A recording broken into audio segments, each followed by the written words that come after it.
It is your father's desire to give you dominion.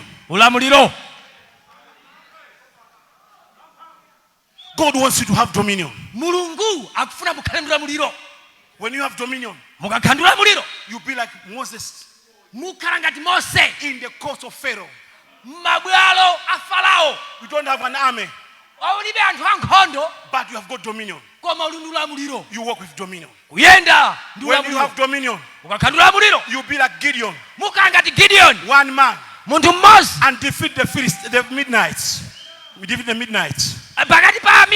When you have got dominion, you be like a David, a young shepherd boy, no address, no school, rejected.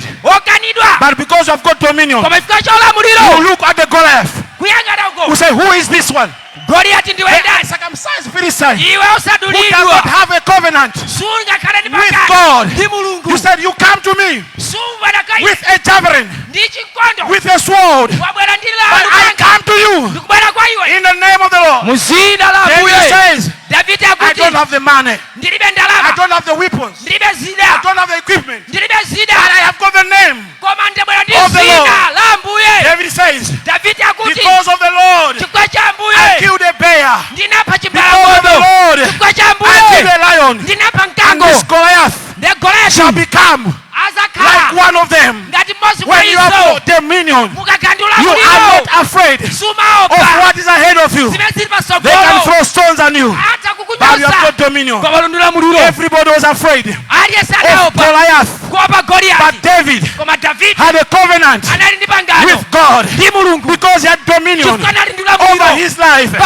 David says, the Lord is my shepherd, I shall not want. He is me to clean pastures, and besides the still waters. Yea, though I walk through the valley of the shadow of death, I will not fear any evil, for your rod and your staff, they comfort me. Yea, you anoint my head with oil, my cup is overflowing. You make a table in the presence of my enemies. You make a table in the presence of